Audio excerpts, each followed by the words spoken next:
Dengar ini yang bagi malas sholat. Itu nanti satu kali kau tinggalkan sholat, buka Al-Quran surah Al-Hajj. Satu kali tinggalkan sholat, satu hari kau dihukum di neraka. Berapa namanya satu hari, Pak? 1000 tahun dunia. Misalnya ndak sembahyang maghrib kau tadi, diparkir kau satu hari. Berapa dia bilang satu hari? 1000 tahun dunia.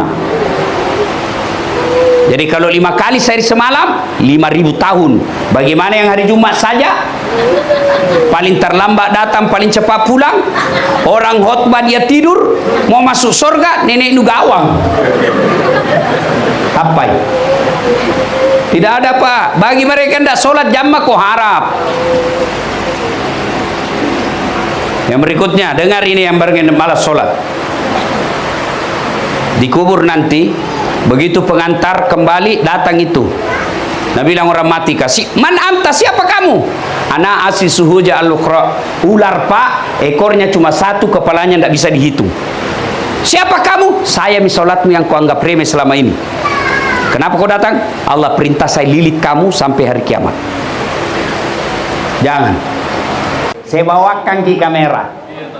Tapi ki boleh ki ustaz, kita bawa ki pulang kamera tak? Gampang, nonton YouTube. Takziah Ibunda almarhum Hajjah Hafsah. Muncul itu ini beberapa hari ke depan. Sudah mengikuti ustaz tidak muncul-muncul nih? Hakul yakin tidak ada kuotamu. Sudah itu jangan lupa like and share. Kalau bapak ibu follow artis, apa kau dapat? Apa kau dapat? Tidak ada, habis jamalmu. Bapak-bapak follow artis, apa dapat? Habis amal. Kelihatan dadana, kelihatan pahana, joget itu. Tidak tahu nak kasih pegang kau. Napakah cina-cina aja kau? Nah. Apa? Habis amalmu. Tapi kalau kau follow ustadz, 1 dapat ilmunya, pahala. 2 kau amalkan ilmunya, pahala. 3 kau sebarkan ilmunya, pahala. Berikutnya kau like and share, dapat ustadz fulus. Ustadz dapat fulus, kembali ke jamaah. Saya bangun rumah ibadah dan bantuan beasiswa anak yatim piatu. Jadi kalau bapak ibu nonton itu YouTube saya, secara tidak langsung ikut menyekolahkan anak yang yatim piatu. Tapi kalau artis kau follow, apa nu dapat? Hai guys, kita lagi di Jepang menghadiri pengantin guys. Lihat ini guys, ternyata pengantin parampok. Ya, jangan lupa selesai ini follow Dasat Latif. Bisa? Simpan mi HP. Wa qalaidan bismillahirrahmanirrahim. Innallaha wa malaikatahu yusalluna 'alan nabi. Ya ayyuhalladzina amanu sallu 'alaihi wa sallimu taslima. Sesungguhnya Allah dan para malaikatnya bersalawat kepada Rasulullah Muhammad sallallahu alaihi wasallam, maka wahai orang-orang yang beriman, bersalawatlah kalian kepada Rasulullah dengan sebaik-baik salawat. Sadaqallahul azim, maha benar Allah dengan segala firman-Nya. Suatu kali Nabiullah Sulaiman alaihissalam lagi duduk-duduk ceramah bersama sahabat. Ya kira-kira seperti saya sekarang. Tiba-tiba datang tamu tadi undang.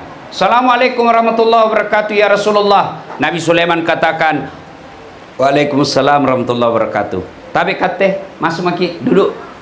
Duduklah tamu tadi. Belum selesai Nabi ceramah, tiba-tiba tamu tadi Nabi bilang, ya Rasulullah, ada ini pekerjaanku penting, tidak bisa ketunda, tidak bisa juga kumajukan. Penting sekali nih, mohon izin pergi. Saya tinggalkan majelis. Kata Nabi Sulaiman, ya silakan berangkatlah tamu tadi. Sepeninggal tamu tadi, Nabi tanya kepada seluruh jamaahnya, sahabatnya, saudara-saudara sekalian, ada yang tahu siapa itu tadi tamu? Tidak ya Rasul, Anda yang lebih tahu. Nabi Sulaiman berkata, ia minjesumpaeng malaikat pencabut nyawa. Malaikat pencabut nyawa itu tadi malakal maut. Dia tidak pulang sebelum diambil yang diinginkan, dan kalau dia datang pasti ada mau diambil. Selesai berkata begitu Nabi Sulaiman, tiba-tiba dari belakang ada anak muda berdiri gitu. Dia bilang, ya Rasul, itu tadi malaikat pencabut nyawa. Ya. Tidak pulang sebelum ambil yang dah mau. Betul. Mak damat nakir. Kenapa? Semenjak dia datang sampai pulang, saya terus lihat-lihati. Nabi Sulaiman, kau barangkali itu namawi? Ya Rasulullah, jangan main-main deh. Barangkali kau namawi itu, makanya lihat-lihat kok. Ya Rasul, bawa kapal jauh-jauh kurun sampai tidak dapat main tadi.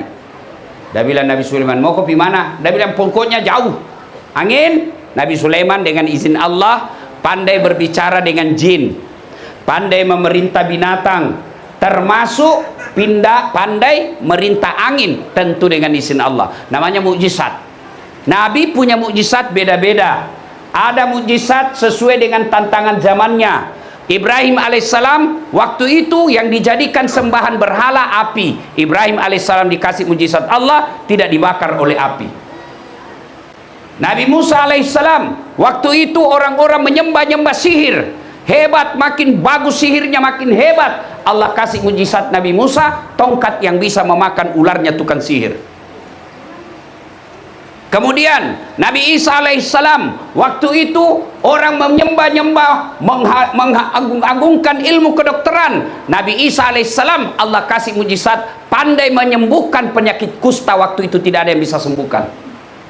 Nabi Allah Sulaiman alaihissalam pada saat itu mengagung-agungkan jin. Nabi Sulaiman diberi perintah Allah, mampu perintah jin dan berbicara dengan binatang. Rasulullah sallallahu alaihi wasallam pada saat beliau sebelum hadir, kafir-kafir Quraisy mengagung-agungkan sastra, mengagung-agungkan syair. Allah berikan salah satu mukjizatnya Al-Quran yang kalimat-kalimatnya membuat orang kagum karena tidak pernah didengar sebelumnya. Catatannya, Allah berikan mukjizat sesuai dengan tantangannya. Tapi yang diberikan mukjizat tidak seenaknya dia gunakan, itu namanya mukjizatnya. Misalnya Nabi Musa punya tongkat, tidak mentah-mentah sedikit-sedikit tongkat, sedikit-sedikit tongkat. Coba kalau bayangkan bapak-bapak semua dikasih tongkat, marah kisah misteri tak jadi ular. Ibu-ibu dikasih mukjizat, pandai memerintah angin, suami tak bohong, lempar di pinggir Tanjung. Itu orang diberi mukjizat hanya orang yang diberi wahyu oleh Allah Subhanahu wa taala. Nah, berangkatlah ini anak muda, diterbangkan. Kata Nabi Sulaiman, "Palutui melolokegam tiwi ini." Diterbangkanlah anak muda ini kiri kanan lurus. Nabi bilang, "Jauh mak, ndak ada apa main kurang ajar patah bangka-bangka." Angin, kasih turun mak, turunlah ini anak muda.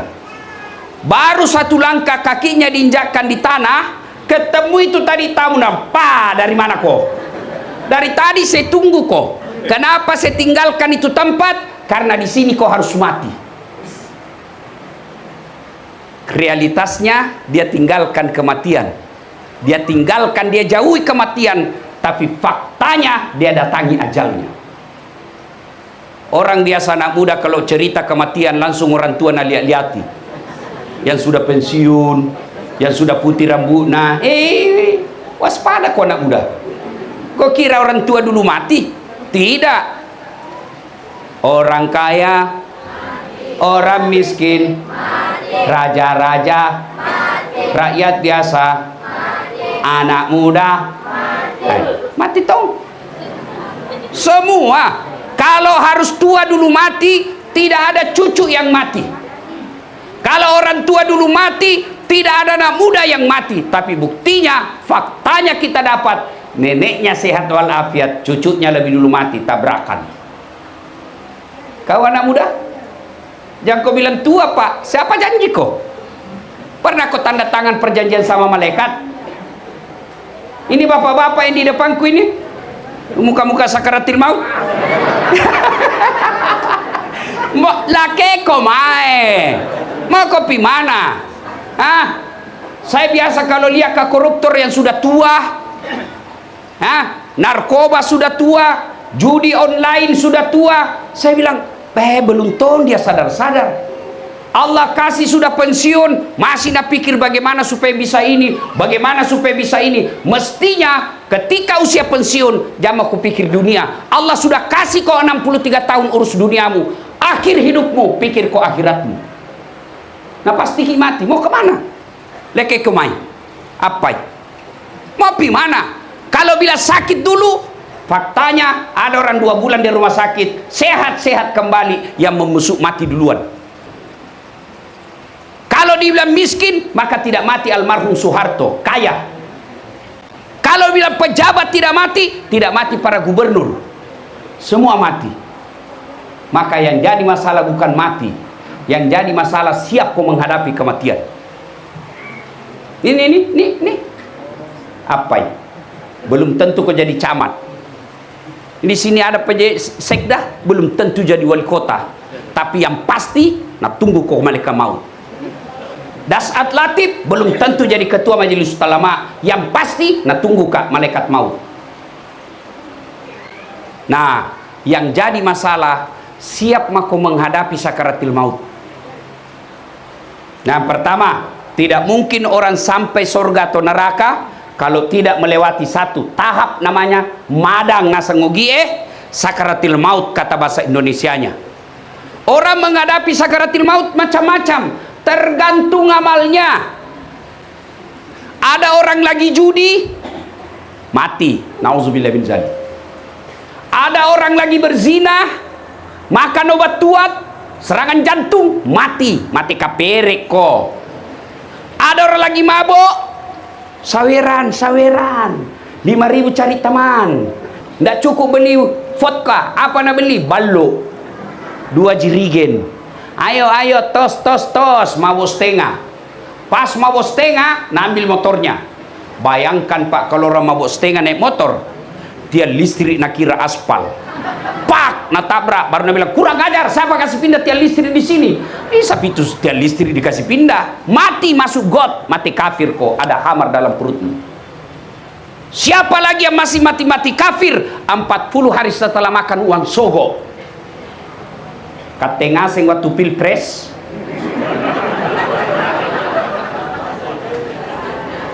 jangan kau ketawa cilaka, serius orang ini. Dinasehati nak kakak lagi. Bayangkan kemarin pak, 300.000, 500.000 kau ambil itu, kalau mau bebas dari api neraka, kasih kembali uang itu caleg. Tidak main-main ini, kasih kembali uangnya itu caleg. Apalagi kalau bukan itu kau tojo, nah kau sudah janji 2 salamu, nah belender kau malaikat sinampe. Bos, kalau orang korupsi 20 miliar masuk neraka, nah nikmati di 20 miliar di dunia. Kalau 300.000 masuk ke neraka, njom yaslina bele-bele. Apa ini? Iya toh? Pak, Bu, kaya kita terima 300.000, miskin kita tolak 300.000. Kenapa paling nuambe? Itulah bisikan setan. Maka sebelum terlambat, masih ada pilkada akan datang. Malu kita pak, kita baca di medsos, semua yang menjadi kepala daerah sangat membanggakan uangnya, bukan otaknya. Nah cini mau semua kok disogok. Nah biar itu orang kaya mau sogok kok, koruptor mau sogok kok, kalau kau tidak mau terima uangnya, tidak ada artinya mereka. Biar kita miskin, yang penting tidak bisa kau jual dirimu. Daripada kau miskin sewa ke sewa, ngontrak, rumahmu hujan-hujan, disogok ke 300.000, masuk neraka, dunia akhirat kau celaka. Dunia kau menderita, akhirat dibakar kau api neraka. Saudaraku, cintai Sulawesi Selatan ini, cintai kota Makassar, jangan kau pilih orang kalau dia sogok kau. Saya malu baca di medsos, semua yang mau jadi kepala daerah, yang mau jadi gubernur, yang mau jadi wali kota, saking orang kaya semua nak pikir dirinya. Dia bicara semua, uangku sekian puluh miliar, uangku sekian puluh miliar. Dia tidak bicara apa yang saya mau lakukan, apa yang saya mau berantas kemiskinan, bagaimana orang miskin saya sekolahkan. Tidak ada dia baca itu. Apa? Karena dia pikir kamu semua mau disogok. Taroi siri alemu, namo kasiasi kok tomil lau-lau. Biar kau miskin tapi kau tidak bisa disogok, itu orang beriman namanya. Saya berharap yang hadir takziah malam ini, pulang nanti sampaikan ke keluarga kita, kita butuh kepala daerah yang bisa memberantas kemiskinan. Kita butuh kepala daerah yang mikirkan orang miskin, bukan yang cuma teklen-teklen napa tolo-tolo ki. Sudah dicoblos hilangi. Mau lagi dicoblos na bawakan ki lagi sarung harga 50.000. Di mana harga dirimu sebagai orang Bugis Makassar yang menjunjung siri? Orang tuaku miskin, tapi tidak pernah mau disogok. Bisa anaknya jadi ustadz. Maka saudara, ini penting. Kalau sering makan uang haram, sakaratil mautmu nanti juga bisa dipastikan mati kau kafir. Ya ayyuhalladzina amanu taqullaha haqqa tuqatih, kata Allah. Wahai orang-orang yang beriman, bertakwa kau kepada Allah. Allah selalu ucapkan ini melalui khutbah mimbar. Tiap Jumat kita dengar ini ayat. Wala tamutunna, dan janganlah kamu mati illa wa antum muslimun, kecuali matimu dalam keadaan beragama Islam. Ayat ini Jumat-Jumat dibacakan. Sudah lebih 1000 tahun ayat ini tiap pekan kita dengar. Artinya kalau di kantor wali kota ada pengumuman selalu diulang-ulang, pasti pengumuman itu penting. Di kantor camat ada pengumuman harus diulang-ulang, pasti pengumuman itu penting. Ayat ini diulang-ulang tiap Jumat, berarti ayat ini penting. Jangan kamu mati kecuali matimu dalam keadaan beragama Islam. Ayat ini terjemahannya, Saat mengaku kau Islam. Saat KTP-mu Islam, hati-hati bisa kau mati kafir. Apa penyebab mati kafir? Satu diantaranya hubbi aklil haram, suka makan uang haram, itulah uang pilkada. Saya heran kalau kita terima 300.000 tidak kaya, 300.000 tidak miskin kalau kita tolak. Tapi yang pasti menentukan masa depan bangsamu. Saya berharap mudah-mudahan dibawa pulang ini takziah.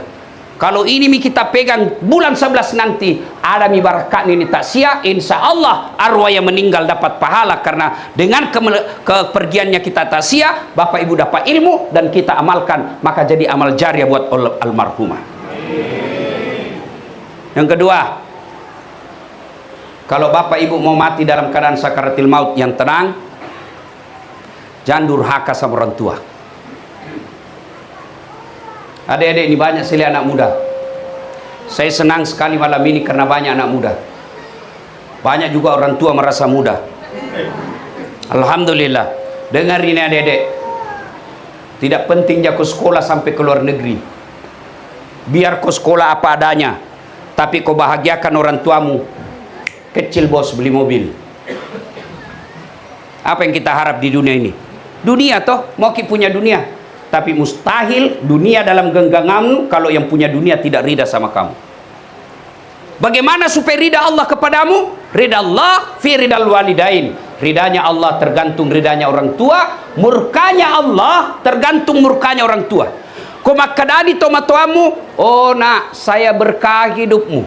Kau pergi sekolah, pergi kau kuliah, pergi cari kerja, pergi kerja, lalu kau cium tangannya orang tuamu, mak, pak, doakan saya supaya saya selamat pulang dan saya dapat apa yang saya cari. Begitu emak bapakmu katakan, pergi makona, Allah memberkahimu. Itu malaikat menyertaimu jalan. Tapi adakah anak-anak begini sekarang? Cium tangan saja tidak nih. Budaya kita zaman dulu.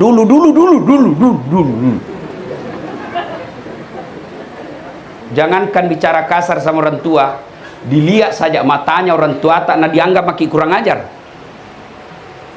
Sekarang anak-anak dilihat-lihat mata anak bapaknya, apa bilang, kenapa mata tak pak? Jangan ketawa. Lihat anak-anak kita sekarang. Dulu zaman saya, dulu. Zaman saya mau ki makan biar lapar pulang sekolah, apa nak bilang mama tak? Jak molom mandrena, tak jangan bukmu. Madosa kau sisa-sisa pandreng yang bukmu.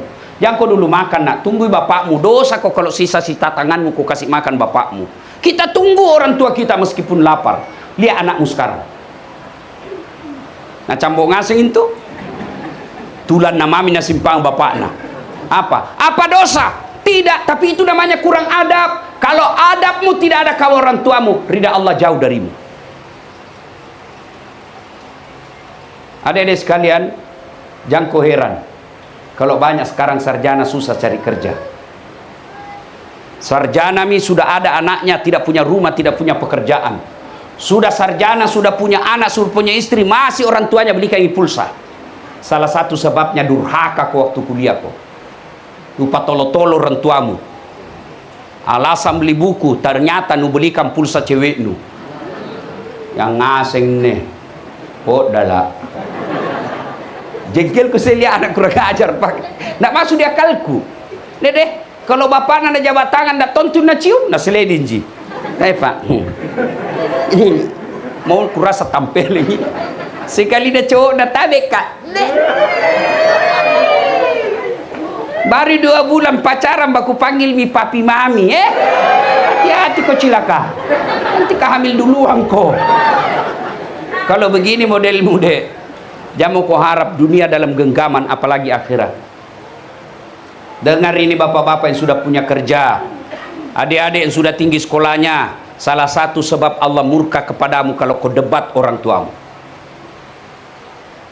Kalau orang tuamu salah, meskipun kau benar 1000 kali, diam kata Nabi, jangan kau debat orang tuamu. Kenapa anak-anak kita sekarang susah rumah tangganya bahagia? Kenapa anak-anak kita sekarang tidak berkah penghasilannya, pajak banyak duitnya, sengsara rumah tangganya cerai? Kenapa? Orang tuanya dia tidak hargai. Dia takut kepada istrinya, tapi tidak takut sama ibu bapaknya. Dengar ini bapak-bapak yang sudah punya istri. Dan lalu bapak takut sama istri, sehingga bapak tidak berbuat baik sama orang tua. Misal, mau kirimkan makanan baik orang tua tak, mau kurbankan orang tua tak, mau umrahkan orang tua tak, tiba-tiba datang istri tak apa, tak lekang. Apa bapaknu mamu terus, kami kok sama bapaknu. Beleng-beleng. Pak, ku ajar kini pak, ku ajar kini sebagai sesama lelaki. Nah, kalau ada istrimu begitu, jangan kau ceraikan jandai. Apa? Tambah jadi 2. Biar ton dia tahu rasa. Apa? Si mau kau ibu? Apa? Dengarkan dulu ibu-ibu, dengarkan ini. Ibu-ibu sebagai orang tua menderita waktu hamil. Iya toh? Menderita waktu melahirkan. Pilihan mati atau setengah mati. Menderita waktu membesarkan. Menderita. Nah sekarang siapa yang mengandung suami? Siapa? Ibunya. Siapa yang melahirkan suami? Ibunya. Siapa yang mendidik suami tak? Ibunya. Tanya jawab sekarang. Siapa terima gajinya suaminu? Siapa? Maka pantas ketika kau durhaka sama mertuamu, jauh ridha Allah. Kenapa rumah tangga kita tidak bisa berkah? Karena kita lebih sayang sama istri kita, biarkan orang tua kita menderita. Saudaraku yang baru berumah tangga, saudaraku yang baru cari nafkah, jangan pernah biarkan sembako basi dia pikir bapakmu. Jangan pernah orang tuamu masih pikir bagaimana beli beras. Lebih baik di rumahmu tidak ada beras daripada orang tuamu masih setengah mati cari beras ketika usianya sudah 60-70 tahun. Kalau kau buat orang tuamu bahagia, kau buat orang tuamu layaknya sebagai raja, Allah perlakukan kamu sebagai orang mulia.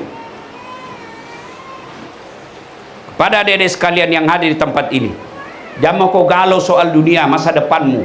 Muliakan saja orang tuamu. Kalau kau sekolah, belum bisa kau belikan AC ibumu, belum bisa kau belikan motor bapakmu, belum bisa kau bayarkan bulan-bulan listrinya bapakmu, caranya karena kau masih kuliah, jangan kau kasih dengar nilaimu jelek. Itulah caramu berbuat baik kepada orang tuamu. Datang kau akhir semester ke orang tuamu, Pak, ini IP ku 3,9, saya paling tinggi di antara jurusan saya seangkatanku. Itulah yang membuat orang tuamu bahagia. Kalau Allah bahagia, orang tuamu kau buat senyum, Allah tersenyum kepadamu. Sayang 1000 sayang, kita lebih cari muka kepada atasan tak daripada kepada orang tua. Wajar, hidupmu 30 tahun berkeluarga, tidak bisa kau lepas dari kredit. Jangan kau berharap duniamu baik kalau kau durhaka kepada orang tuamu, apalagi akhirat. Sebaliknya, orang yang baik kepada orang tuanya, Allahu Akbar, Allah muliakan di dunia, Allah muliakan di akhirat. Yang berikutnya, supaya bisa menghadapi sakaratil maut dengan baik, doa. Berdoa ki, doanya pendek. Pendek sekali doanya. Ya Allah biha, ya Allah biha, ya Allah bihusnil khatimah. Itu mah Nggak ku tahu bahasa Arabnya. Ya Allah, wafatkan saya dalam keadaan baik. Supaya bisa dalam keadaan baik kita wafat, maka satu, jangan kau berteman dengan orang-orang jahat. Jangan berteman dengan orang-orang jelek. Karena kalau dia jelek, dia bawa kau ke tempat jelek-jelek. Coba kalau berteman di majelis taklim, ibu, pasti nak ujak itu pengajian. Tapi coba kalau bawa teman kita gosip, semua tu mau urus. Biar pergi majelis taklim begini mah gosip gitu. Tamuna orang semua nak calla. Mulai datang nak lihat orang jilbab na, baru bengkok muka na. Apa? Tidak serasi nadi. Dia bilang, iyo kayak umul-umul kuliah. Iya toh? Pak gosip. Kalau kau berteman dengan majelis taklim, dia ajak kamu ke majelis taklim. Kau berteman bapak-bapak dengan orang yang pengurus masjid, dia ajak kau berjamaah di masjid. Kalau kau berteman dengan peminum, awalnya dia ajak kau lihat saja jangan kau minum. Lama-lama setan hasut kau, akhirnya kau minum, dan pada saat kau minum kena serangan jantung, mati kafir. Supaya bisa mati dalam keadaan Islam. Yang kedua, jangan tongko kunjungi tempat-tempat maksiat. Adik-adik, jangan dekati yang tempat begitu. Siapa tahu kau lagi di situ, ajalmu datang. Jangan kau tempat karaoke. Jangan kau pergi tempat-tempat biliar yang bisa di situ orang judi. Lebih kau datang ke masjid. Saya heran. Anak-anak kadang-kala bilang susah masuk surga. Aku bilang, siapa bilang? Lebih susah masuk neraka, bos. Masa Ustaz? Iya. Mau kau pergi dugam? Apa namanya itu ditutup? Hah? Nuapal ngaseng. Iya toh? Gratis atau bayar? Saya malah lihat itu tas 1 juta masuk, distempel tompa tangan. Apa? Pergi karaoke bayar atau tidak? Bayar. Selingkuh bayar atau tidak? Narkoba bayar atau tidak? Judi bayar atau tidak? Dibayar ngaseng. Dan itu mengantarmu masuk neraka. Dibayar Pak masuk neraka. Sembayang bayar atau tidak? Puasa bayar atau tidak? Ngaji bayar atau tidak? Naik haji? Kalau mampu. Mampu Pak kok. Dan itu semua jalur masuk surga. Ada lagi, untuk saya ingat, alhamdulillah. Kemarin malam saya wawancara dengan Metro TV. Bapak tahu enggak? Ternyata di Indonesia 80.000 anak di bawah 10 tahun pabotor judi online.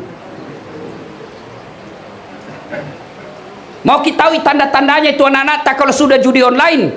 Kalau dia mentemi, tenangi, botor mintu. Hati-hati. Kalau dulu orang judi mesti pakai domino, di sini pakai loker. Sekarang dia judi dalam kelas, dalam ruangan di kamarnya di judi. Hati-hati. Bapak-bapak, jangan kau mau dihayal-hayal itu judi. Kalau judi dulu orang begini ada peluang menang. Tapi judi sekarang, judi online, itu diatur semua itu angka-angkanya. Tidak mungkin kau bisa kalah itu komputer. Nah atur mana mi? Nah atur mi semua. Bayangkan saya nonton lagi tadi efek. Orang yang dia dipanci, diminta tenaga kerja ke Thailand. Berapa dia dapat dari judi online itu uang Indonesia satu hari, bukan satu hari, 1 jam dia dapat 500 juta. Dan itu korbannya anak-anak Indonesia. Coba kita lihat korbannya judi online. Di Jawa Barat meningkat 30% perceraian gara-gara judi online. Apa? Baru-baru kita lihat oknum poluan dia bakar hidup-hidup suaminya gara-gara judi online. Baru-baru lagi ada di Berau, adiknya bunuh kakaknya gara-gara apa? Tapi minda lihat selalu mamanya nak curi uangnya judi online. Berapa banyak orang cerai gara-gara judi, dan tidak ada orang kaya gara-gara judi. Kalau kau menang membuat kamu ketagihan, kalau kau kalah membuat kamu penasaran. Cara menang judi satu saja, berhenti. Selama kau masih judi, kau dapat uangnya, uang haram kau kasih makan anakmu.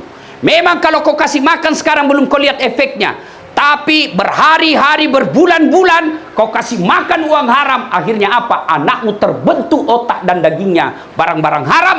Jangan heran kau nasihati tidak mempan. Kenapa? Barang haram yang membentuk darah dagingnya. Berikutnya, kalau kau bisa mati dalam keadaan kafir, dalam keadaan Islam, jangan dekati tempat-tempat maksiat. Berdoa, dan yang paling akhir lagi, mintalah pertolongan Allah Subhanahu wa taala. Sudah, Bapak Ibu, saudara-saudara sekalian, orang menghadapi sakaratil maut macam-macam. Tapi kalau kita terbiasa ngaji, insya Allah wafatnya ngaji. Dan orang kalau matinya mengucapkan 2 kalimat syahadat, Rasulullah sallallahu alaihi wasallam menjelaskan, man qama la ilaha illallah ila akhiril hayata dakhalal jannah. Siapa yang mengucapkan la ilaha illallah penghujung hidupnya pasti masuk surga. Itu Nabi jamin. Selesai ke ceramah Pak, tiba-tiba anak-anak muda datangnya, nak ada bilang, kagampang ji padeng itu Ustaz. Mau pakai mati baru syahadat Kak, biar 1000 kali bisa aja. Ku bilang, bimanya kalau mau kau mati akal bicara. Orang kalau mau mati bos bukan akal bicara, amal. Mau kau lihat berapa banyak orang dikasih nikah tidak bisa syahadat. Lihat mak kau. Baca syahadat anak muda, asyhadu asyhadu asyhadu. Ditampilin pi baru lancar. Kalau di kampung gua Pak, setengah ada mitos di kampung, kalau ada orang tidak bisa nikah dan syahadat tidak bisa, tampilin songkok. Asyhadu la ilaha illallah. Itu baru menikah, apalagi sakaratil maut. Ala bisa karena biasa. Pesan paling pertama, Pak, Bu, mau ki enak mati tak nanti, jangan lalu ki durhaka sama orang tua. Kedua, diantar maki masuk mi orang kubur. Bapak Ibu, kalau misalnya macalek ki kalah, masih ada pilihan? Masih ada? Ada. Tunggu lagi 5 tahun, ikut ki lagi.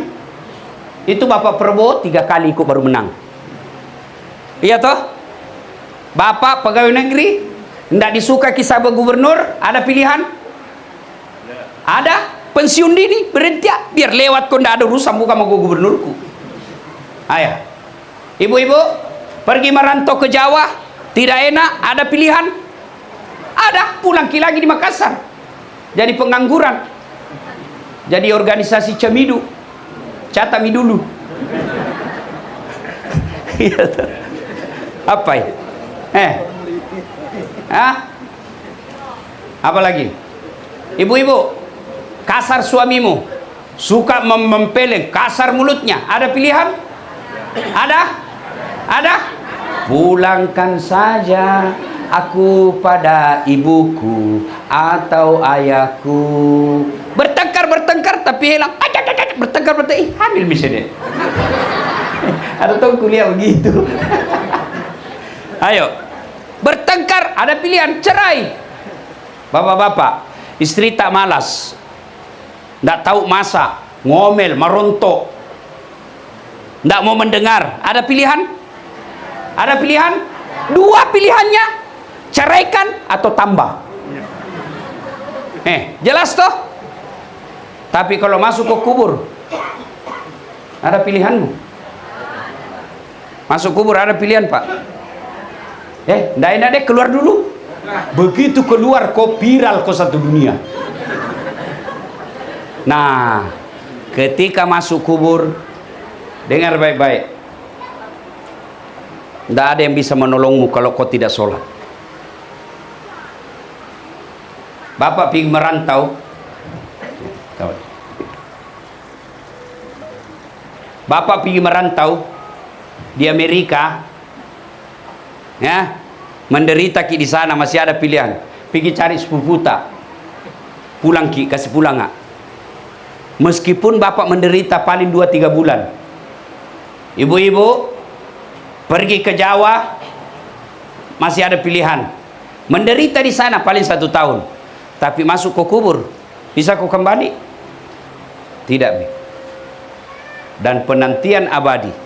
Orang yang paling menderita di alam kubur, 1, al-mutahawil bis shalah, yang menganggap enteng sholat. Yang mana itu bila menganggap enteng sholat Ustaz? Mereka yang 5 kali sehari semalam tidak sholat, dia seolah-olah tidak ada dosanya. Lihat ki bede Pak, lihat maki, itu namanya godaan setan. Kalau berzina ki pagi, itu biasanya 1 hari 2 hari kita pikir terus, dosaku. Kalau mencuri ki hari ini, biasa 1 bulan baru hilang itu, merasa berdosa. Tapi ada orang Pak, 5 kali tidak sembahyang 1 hari, seperti tidak ada dosanya. Itu Pak yang paling menderita nanti. Kalau tidak ada sholat, jangan miharap. Kalau tidak ada sholat, biar puasa kok, biar mas sedekah kok, biar kau bangun masjid, tapi tidak ada sholatmu, nanti malaikat bilang, hei Dasat, ini puasamu, ini sedekahmu, ini bangun masjidmu, ini melihara anak yatim, ini semua amalmu, miliar-miliar amalmu. Mana kuncinya? Mana kuncinya? Nah bilang apa kunci? Sholat. Tidak ada. Paloiko. Tidak bisa ku ambil. Ada kuncinya, tapi cipeki. Masih baik itu yang cipek daripada tidak ada sama sekali. Sembayang kita. Apa susahnya itu sembayang? Bilang aku apa susahnya? Apa? Beda puasa toh. Lapar orang 1 hari 30 hari selama Ramadan. Mau ki zakat dibayar ki. Mau kini haji ada uang, ngantri poeng. Biar ada uang, ada waktu, tiba-tiba sakit tidak bisa orang haji. Tapi sholat apa alasanmu? Apa? Dengar yang bagi mereka yang malas sholat. 1. Buka Quran Al-Fat 29. Muhammad Rasulullah walladzina ma'ahu asidda'u lal kuffar ruhama'u bainahum tarahum ruk'an sujada. Tanda orang Islam kalau dia mengaku Islam, ruk'an sujada, rukuk dan sujud, sholat. Bapak, Bu, adik-adik remaja, mengaku kau polisi, saya polisi. Nabi bilang orang, mana pedek tandana? Mana kartu polisimu? Tidak ada, berarti polisi gadungan. Saya tentara, mana tandamu? Mana anggota TNI-mu? Tidak ada, berarti tentara plastik. Ernita, Nikala tentara. Apa? Kau pegawai negeri, mana karpetmu, kartu pegawai mana? Tidak ada, berarti bodong, palsu.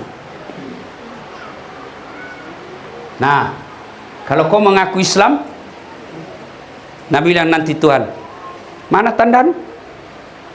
Apa tandanya? Sholat. Tidak ada, palsu. Kau Islam palsu. Tidak ada tandamu, tidak bisa kau mengaku Islam. Itulah sholat. Makanya karena dia tanda keislaman, sholat itu diberikan melakukan pelaksanaannya sesuaikan kemampuanmu. Tidak bisa kau berdiri duduk, tidak bisa kau duduk baring, masih tidak bisa sholat kau pakai isyarat, matamu saja kau kasih goyang-goyang. Tidak bisa sholat kau dalam hati, mulutmu tidak bergerak, tanganmu sudah tidak bergerak, hatimu saja baca semua dalam hati, itu semua bacaan sholat. Masih juga tidak bisa kau baca dalam hati, maka ambil kain putih bungkus, bawa di sudiang. Apa pi? Apa pi? Sariawa nggak Ustaz? Sampai yang Sariawa mah kok? Ya, nggak tahu bila sampai yang Sariawa kok. Nggak bisa kena air Ustaz, tayamum kok? Apa? Nggak ada alasan kecuali malas. Bagaimana Ustaz? Nah diimpus ki ini Ustaz, nggak bisa ki berwudu, tayamum. Nggak bisa pakai kudung, bungkus saja sarung. Tidak ada alasan bagi tidak sholat. Maka dia adalah tanda keislaman, sehingga harus dilaksanakan apapun kondisi kita. 3, dengar ini yang bagi malas sholat. Itu nanti 1 kali kau tinggalkan sholat, buka Al-Quran surah Al-Hajj. 1 kali tinggalkan sholat, 1 hari kau dihukum di neraka. Berapa namanya 1 hari Pak? 1000 tahun dunia. Misalnya ndak sembahyang maghrib kau tadi, diparkir kau 1 hari, Berapa dia bilang satu hari? 1000 tahun dunia. Jadi kalau 5 kali sehari semalam, 5000 tahun. Bagaimana yang hari Jumat saja? Paling terlambat datang, paling cepat pulang. Orang khotbah dia tidur, mau masuk surga, nenek nu gawang. Apa ya? Tidak ada, Pak. Bagi mereka tidak sholat jamaah kok harap. Yang berikutnya, dengar ini yang malas sholat. Dikubur nanti, begitu pengantar kembali, datang itu. Nabi bilang orang mati, kasih, man anta, siapa kamu? Ana asli suhuja al-ukhra. Ular, Pak, ekornya cuma satu, kepalanya tidak bisa dihitung. Siapa kamu? Saya misolatmu yang kau anggap remeh selama ini. Kenapa kau datang? Allah perintah saya lilit kamu sampai hari kiamat. Jangan. Anak muda, teko kana kucini tompi na kucini ki. Eja pina doang. Teh nu cini tongin tu. Eja pina doang. Tena na eja mutung ko cilaka. Teh makala. Sambayang kita. Setelah itu, yang kedua, orang yang menderita di dalam kubur, orang yang tidak bersih ketika kencing. Suatu kali Nabi lewat, Nabi bertanya, siapa yang tahu ini kuburan? Si fulan ya Rasul. Waduh, menderita dia. Kenapa? Tidak bersih ketika kencing. Dengar ini adik-adik, yang selalu saya istilahkan kencing sopir. Nah, lihat buku saya, mana pohon nak kencing itu? Sudah itu nadatek saja. Apa nu detek? Jangan ketawa ibu, ini urusan laki-laki. Atau ada tong ibu-ibu kencing berdiri ya?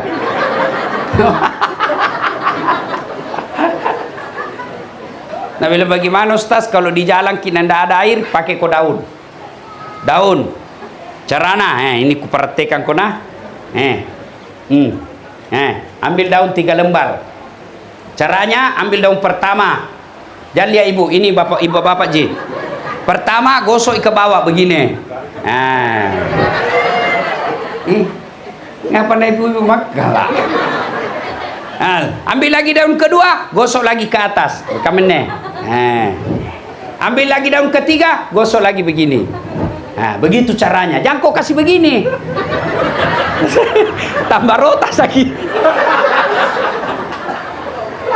Tapi sebelum pakai, periksa baik-baik dulu. Siapa tahu ada cambulu-buluna.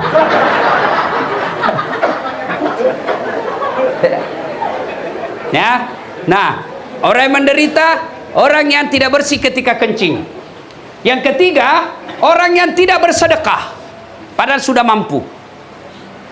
Halo Ibu. Bu. Ini saya lihat yang di belakangku semua masna. Masya Allah. Ibu-ibu, kalau mati kisah apa kira-kira pakai itu perhiasan tak Ibu? Anak deh, istri kedua. Kami lagi suami no. Pura-pura gitu menangis. Ambil semua masnu. Mana gigi palsumu nak cabut juga. Begitu 3 bulan kemudian kena janda. Nak kasih semua masmu. Daripada nak pakai janda kedua, lebih baik sedekah kau sebelum mati. Itu enaknya orang kaya, Pak. Tidak perlu kau pakai yang mahal-mahal. Orang juga bilang mahal. Coba ibu pakai palsu. Tidak mungkin orang palsu. Tidak mungkin masa orang kaya pakai palsu. Itu menderita anak kita orang miskin. Biar asli mina bilang kemeto ngale. Maka ibu-ibu jual mitu emas tak pakai maki yang palsu. Itu namanya pandai menyikapi harta. Nah, ibu apa saudara-saudara sekalian, karena waktu yang terbatas, ada juga yang enak di kuburnya menunggu. Enak dia menunggu di kuburnya. Suatu kali Nabi jalan menuju ke satu tempat. Begitu lewat satu tempat pemakaman, Nabi bilang, lari-lari kok, cepat-cepat kok semua, cepat kok. Lari Nabi. Selesai urusan, balik lagi. Lewat lagi jalan yang sama yang tadi. Begitu lewat pemakaman, sahabat yang tadi lari ketika lewat situ, sahabat mau lari lagi. Nabi bilang, Nabi, tidak usah, tenang aku, jangan aku lari-lari. Sahabat penasaran, ya Rasul, tadi pergi disuruh lari-lari, pulang tidak, ada apa? Nabi bilang, seandainya dikasih kau telinga seperti telingaku, kau dengar ini orang disiksa. Waktu pergi disiksa ini orang. Kenapa? Disiksa. Pulang tidak lagi. Kenapa? Oh, ternyata Allah perintahkan waktu kita pulang, wahai malaikat, hentikan siksaanmu. Jangan kau siksa itu orang di kuburnya. Tidak mungkin ku siksa itu orang tua di kuburnya. Anaknya sementara dia memuji saya, Bismillahirrahmanirrahim, dengan nama Allah Maha Pengasih Maha Penyayang. Baru Bismillah nak baca anaknya, Allah sudah hilangkan azab kubur. Itu pentingnya anak tak pintar mengaji, Bu. Bukan selebgram. Apa kok selebgram kalau dia bikin konten-konten maksiat? Mana itu anak mak cini, cari kak. Ada mak. La haula wala quwwata illa billah. Bagaimana mi kalau begitu anak tak? Apa? Bagaimana mi kalau masuki di kubur na begitu anak tak? Bapak tahu ndak orang kalau sudah dikubur itu diawasi. Ketika anaknya yang tidak mahram baku bonceng sama cewek dipukul lagi orang tuanya. Tak, itu anakmu, lihat sifatnya. Begitu anak ceweknya keluar, anak gadisnya dah pakai jilbab, dipukul lagi orang tuanya. Lihat itu anak hasil didikanmu, keluar rumah kelihatan auratnya. Maka itulah pentingnya kita punya anak dididik agama. Tidak mengapa anak kita jual bensin botolan di pinggir jalan, tapi 5 waktunya di masjid. Jangan kau malu kalau anakmu hanya pegawai honor, tapi rajin ngaji setiap takziah hadir. Daripada anakmu pejabat, kepala dinas, kontraktor, anggota DPR, tidak pernah kau dapat ngaji. Ketika pengajian tidak pernah kau dapat berjamaah, alamat kau akan sengsara di kubur. Siapa doakan ki di kubur, Bu? Siapa? Anak temanmu. Jangan karena doakan, mengetik doa saja di WhatsApp. Lihat mi kalau ada orang meninggal di grup, ndak itu baca doa, mengetik saja tidak, stiker jina kurun, stiker nak kirim innalillahi wa inna ilaihi al-fatihah, ndak tu nak baca. Maka ibu bapak, kembali ini evaluasi kembali cara mendidik anak kita. Doakan terus, mudah-mudahan anak kita bisa soleh dan soleha. Almarhumah meninggal pada usia kurang lebih 73 tahun, 70 lebih. Jantung mah aku tunggu kak salah. Mudah-mudahan anak yang ditinggalkan anak yang baik. Kalau boleh saya berwasiat kepada ahli warisnya, jangan kasihan bertengkar gara-gara warisan. Biasa anak baik tapi menantu datang menghasut. Jangan ki marah, saya suruh kau undang nggak? Daripada saya biarkan ki salah, tugasku saya kasih tahu ki supaya di akhirat nanti ya Allah sudah aku kasih tahu, dia tahu tidak mau mendengar. Tapi kalau saya tidak kasih tahu ki, saya cari muka, saya nanti disiksa. Kenapa kau begitu? Ndak nak kasih tahu kau Ustaz Dasat? Ku bilang sudah mi, dia tahu kepala batu. Maka saya kasih tahu. Biasanya anaknya baik, dari kecil sama, dari rahim yang sama, dari rumah didikan yang sama, datang menantu. Bodoh mentongku kau. Masa itu adikmu dapat mobil kau tidak? Jako pulang kalau kau tidak dapat juga. Ini yang begini. Ada begitu toh? Banyak. Maka musyawarah, hadirkan semua anaknya, ipar-iparnya, musyawarah. Memang ada ini ahli warisan. Apalagi kalau warisan sedikit ji. Nabi bilang ndak miskin jako itu nah. Biar sampai 7 turunan ndak miskin jako. Masalahnya dia keturunan 8. Musyawarah. Kakaknya mimpin atau bapaknya mimpin. Anakku, ini memang kau punya hak. Tapi ini kodong hartanya mamakmu, ndak sempat nikmati. Itu ada sawahnya di kampung, itu ada rukonya, sudah jualkan mi. Jadi kami masjid. Insya Allah, Allah kasih ke itu yang lebih baik. Makok bim itu istrinya anaknya. Lawang itu loh. Lawang. Itu setan. Itu kan baru-baru ke Idul Adha. Itu kan 3 kali dilempar itu setan. Nah goda dulu Ibrahim, dilempar sama Ibrahim. Gagal goda Ibrahim, nah datangi Siti Hajar. Nah goda Siti Hajar, Hajar juga lempar. Gagal ini lempar, nagoda suaminya, gagal oleh istrinya. Ismail lagi nagoda, dilempar juga Ismail. Itu simbol melempar jumroh. Jadi kadangkala suami baik, istri menghasut. Kadangkala suami istri baik, anak datang, "Ma, ambil maki, bisa ku belikan motor itu, ku pakai." Ya, itu anak. Maka Bapak Ibu sekalian, kalau boleh berwasiat kepada ahli warisnya, kalau ada harta dan juga kita masih bisa hidup tanpa mengambil warisan itu, lebih kasihan jadikan itu amal jariah buat almarhumah. Karena namanya kematian, Pak, bukan ki 1 bulan di situ. Orang nak ingat ki 1 bulan, nasi nak ingat ki 3 bulan. Tapi begitu 1-2 tahun tidak ada mengingat ki. Ingat maki, lihat maki saja teman yang sudah meninggal. Kapan pi diingai? Nah, undang pagi lagi 100 harinya. Datang ki juga bukan berdoa, datang jaki update status. Semoga arwah dilapangkan kuburnya. Sibuk itu Tuhan mau baca statusmu.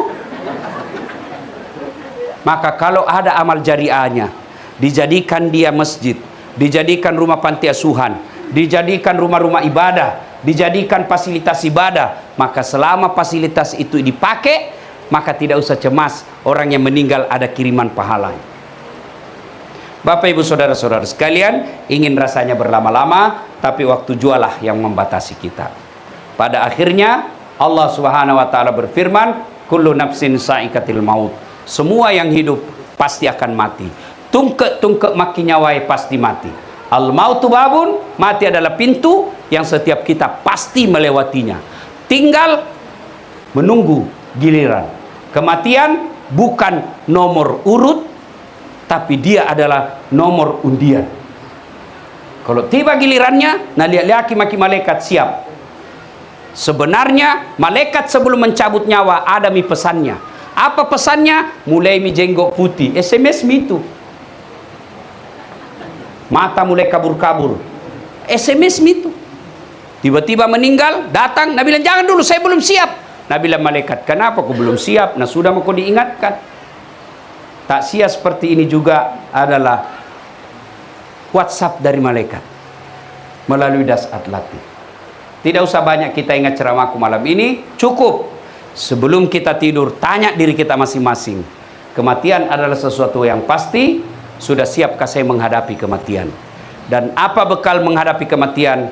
Sebaik-baik bekal kematian itu adalah 1, birrul walidain, berbuat baik kepada kedua orang tua. Yang kedua, aqimis shalah, dirikan sholat dengan sebaik-baiknya. Yang ketiga, sisanya kita perbaiki silaturahmi kepada sesama manusia. Inilah tausiah. Sebelum saya akhiri, mari kita kirimkan suratul Fatihah kepada Rasulullah Muhammad SAW. Khasiat dan keutamaannya kita ikhlaskan untuk almarhumah yang kita taksiai malam ini. Ila hadratil Nabi Mustafa Muhammad SAW, summa hususil ruhil sahibul bait al-Fatihah.